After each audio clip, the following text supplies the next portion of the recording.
Bienvenue sur Rêverie Récréative, je suis ravie de vous retrouver pour vous présenter un nouveau projet 3D. Vous pouvez y insérer une photo à l'intérieur, normalement c'est du 10/15 avec un cadre un peu plus personnalisé on va dire. Là je l'ai fait assez simple puisque je trouvais que déjà le papier là est très saturé. En même temps c'est la collection qui est comme ça. D'ailleurs le nom de la collection c'est Œuvre Magistrale. Elle se compose de ce cas, de son lot de dies ainsi que de tampons et bien sûr de papier comme vous pouvez le voir qui sont assez colorés et vraiment polyvalent. Il y a pas mal de choses qu'on peut faire avec. J'ai beaucoup d'idées. Vous les montrer, je sais pas si j'y arriverai. Mais oui, ça peut être énormément, il y a beaucoup de potentiel comme d'habitude sur les papiers. Alors, et on va utiliser également avec ça les papiers spécialisés doux scintillants que on avait à peu près les mêmes avec les Incolors qui nous ont quittés, que j'aimais beaucoup, même si là c'est pas forcément la même matière, enfin bref, mais le rendu est plus ou moins pareil avec ce pailleté très subtil que j'aime beaucoup. Et le trio holographique. Je vais prendre du saturé jusqu'au bout.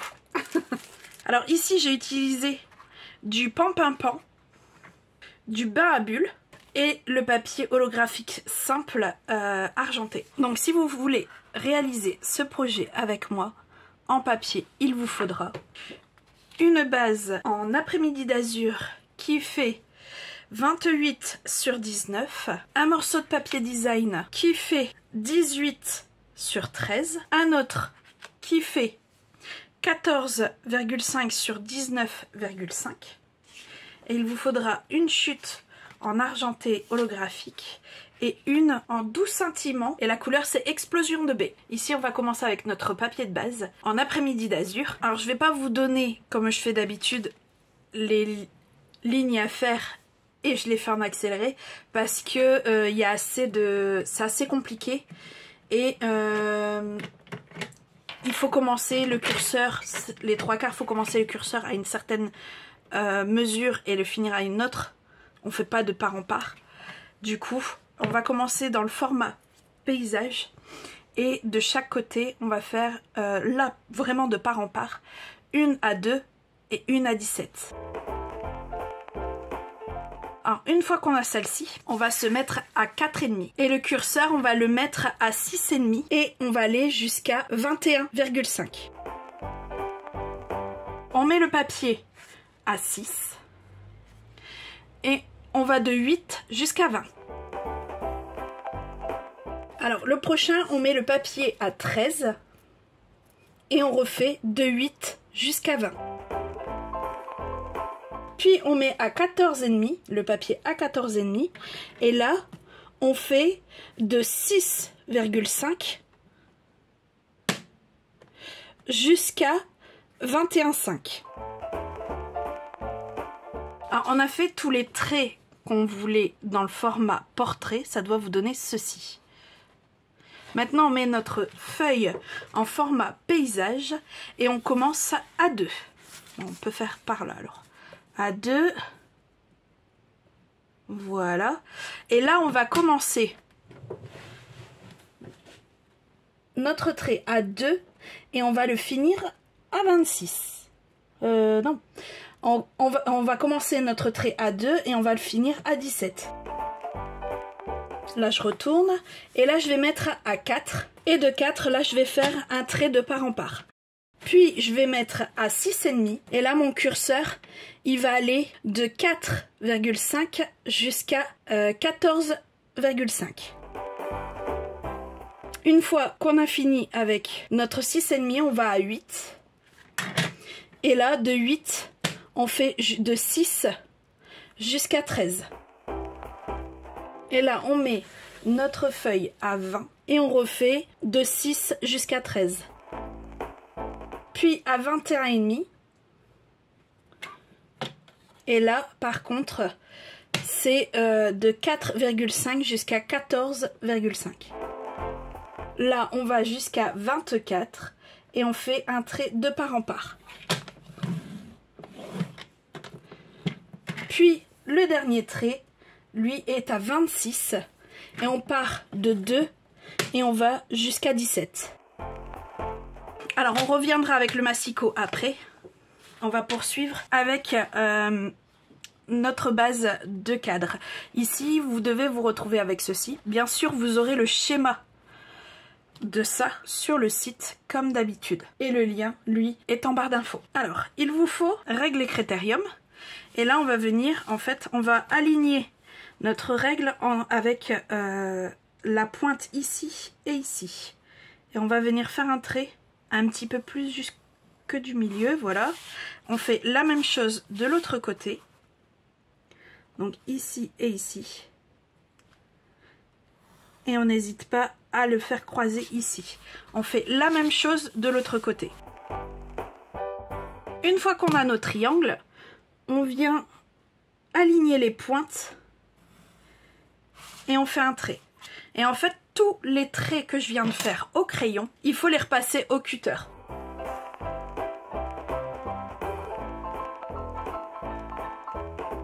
Alors maintenant, vous devez vous retrouver avec une ouverture au milieu. On va faire d'autres découpes. En fait, tout simplement, il faudra venir ouvrir ici, aux quatre coins, vu que ces parties-là sont des languettes.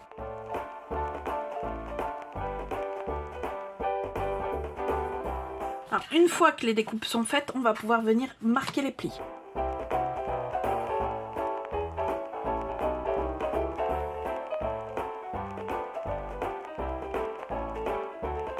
Alors une fois que les plis sont marqués, vous devez vous retrouver avec ceci. On va pouvoir déjà monter le plus gros de la boîte, tout simplement. Alors je vais monter à blanc parce que tout à l'heure j'ai eu des petits soucis. En revenant, en mettant de la colle sur les languettes ici, en venant coller ici, et ici en fait tout simplement on remet de la colle sur cette partie-ci, et on rabat. Je colle tout ça, là j'ai réussi, normalement ça doit vous donner ceci une fois que c'est collé. Donc moi c'est pas encore collé comme je vous l'ai dit, j'ai monté à blanc pour être sûr que tout fonctionne bien. Et une fois que c'est fait, je vous conseille quand même de le faire aussi, hein, le montage à blanc, pour être sûr que tout est ok. Et une fois que vous êtes sûr que votre montage sera nickel, bah allez-y, go pour le collage.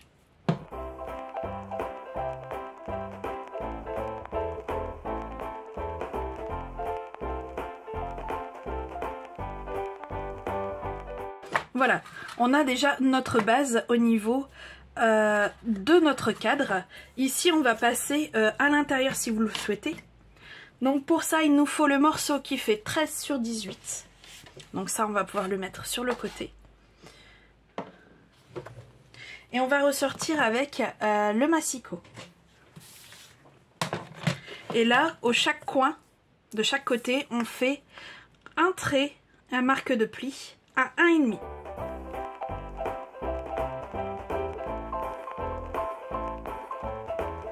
Alors une fois que ça c'est fait, on va venir en fait découper une partie de notre languette ici. Pareil ici.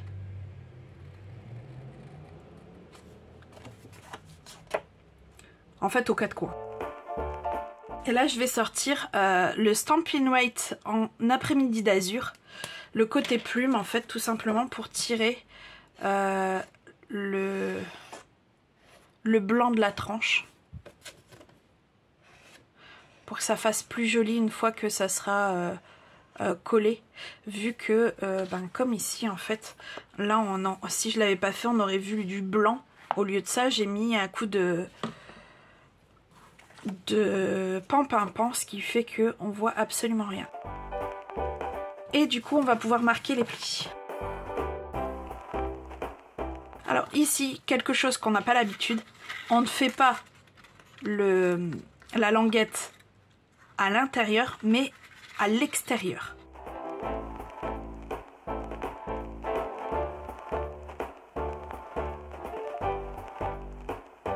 Alors on se retrouve avec ceci, et là on va revenir prendre notre cadre qu'on va retourner et on va placer notre boîte qu'on vient de faire à l'intérieur. Alors ici on va mettre de la colle. Ici. Et on va venir, là ça va être sportif assez. On va bien caler, donc à plat.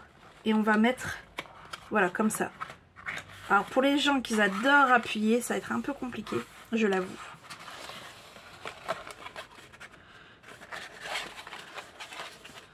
Hop. Voilà. On fait un côté, n'importe lequel.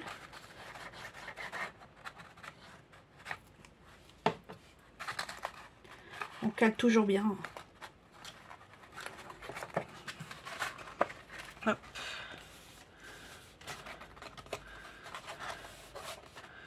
C'est aussi pour ça que j'ai choisi du papier design pour aller à l'intérieur. C'est que il est assez fin. Du coup, même si c'est pas... si quand on le monte à blanc, ça gondole, une fois qu'on colle, bah, ça va nickel en fait.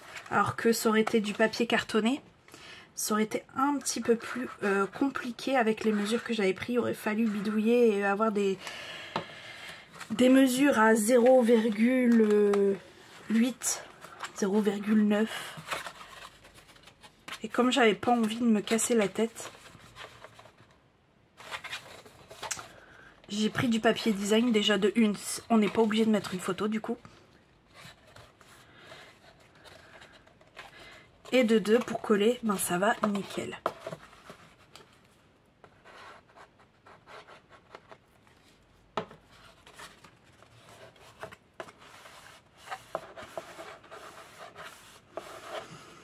Voilà, on a nos côtés qui sont collés. On retourne et ici en fait on vient coller nos quatre morceaux de papier cartonné, en fait un peu plus pour solidifier. Ça solidifie un peu plus le papier design. Parce que du coup, bah oui, ça reste du papier design qui est pas... Niveau solidité, c'est ce que je cherchais pour recoller sur les côtés. Mais pour le fond, ça reste assez faible. Alors, on a une partie maintenant. Je vais procéder différemment de ici. Puisqu'ici, en fait, comme à mon habitude, en fait, je me suis trompée dans ma première découpe pour le fond ici. Ce qui fait que j'ai pas pu faire comme je voulais pour le contour. Donc j'ai fait des bandes. Je vous mettrai les mesures des bandes. Pour les personnes qui préfèrent comme ça, c'est un charme. Moi je trouve que c'est assez joli. Et je vais vous mettre aussi les mesures pour la façon dont je vais faire tout de suite. Donc ici on a celui-ci. Normalement vous voyez bien, si on colle, on est tout juste. On est bien. Donc on va faire en fait comme tout à l'heure. On met là à la découpe. Donc ça sera un petit peu plus risqué. Si on se trompe, on se trompe. Donc là on va prendre le massicot. Et je veux que en fait tout le tour, puisque vous pouvez le regarder, il fait 2,5 et 2,5 de chaque côté. Je veux que ça fasse 2 de chaque côté en fait. De là et de là. Et donc on récupérait quand même du papier design. Donc on se met à 2 le papier, n'importe quel sens. On se met à 2. Bon là je l'ai pris dans le sens du portrait. Et je cale mon curseur à 2 également. Et là je vais jusqu'à 17,5. On a notre découpe comme ceci. On se recale à 2. On remet notre curseur à 2. Et là on va jusqu'à 12,5. Et on fait ça pour les deux côtés qui restent également. Donc on cale à 2, on met le curseur à 2 et on va jusqu'à 17,5. Et de l'autre côté on va jusqu'à 12,5. Et on a notre cadre. Bon désolé, vous n'avez pas forcément bien, vous n'avez pas vu le reste des découpes, mais je voyais pas l'intérêt de vous mettre un accéléré. Vous auriez vu que mes cheveux. Donc ça, Cette partie-là, on la met sur le côté. Bien sûr, on garde, on peut en faire encore quelque chose avec. On ressort notre Stampin' White et on va réancrer les côtés avant de venir en fait tout simplement le poser sur notre cadre.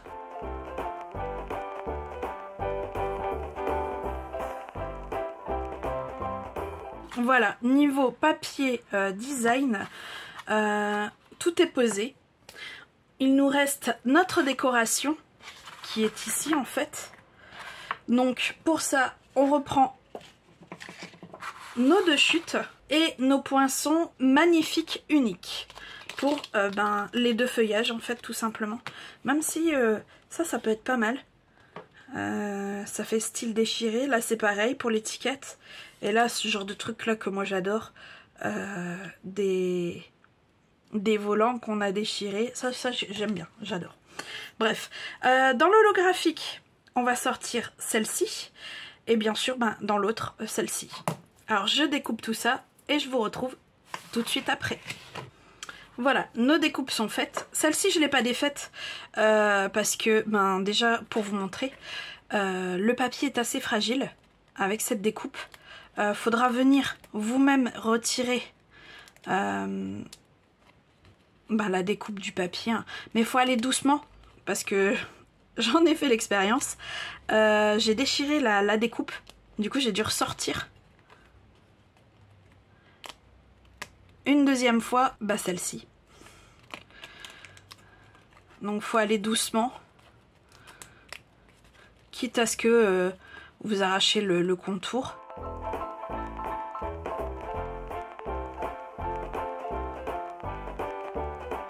Voilà, j'y étais doucement et elle en ressort très bien comparé à l'autre. Bref, alors je voulais voir si ça aurait fait joli en haut, mais en fait non. Donc je vais la replacer exactement comme c'était. Donc c'est-à-dire ici, comme ça. Et la feuille holographique par-dessus. Je vais même la recouper un petit peu à la tige.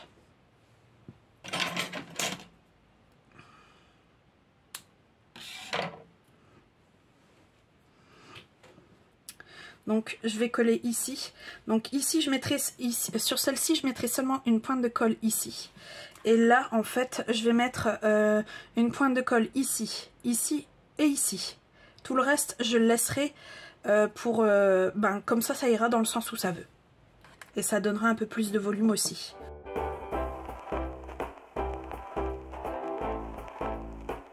Voilà, et avec cette dernière étape, notre cadre est terminé. Alors j'avoue avoir une préférence avec celle qui a un fond en après-midi d'azur. Moins saturé, je préfère, c'est plus léger. Là j'avais vraiment vu un peu trop saturé, bon, je le saurai pour la prochaine fois. Mais dans tous les cas, j'adore ce système, qu'on n'est pas, pour avoir un grand cadre, on n'est pas obligé d'avoir une très grande feuille. Parce que généralement c'est ça en fait. C'est que tous les cadres que j'ai vus, ça revenait à l'intérieur.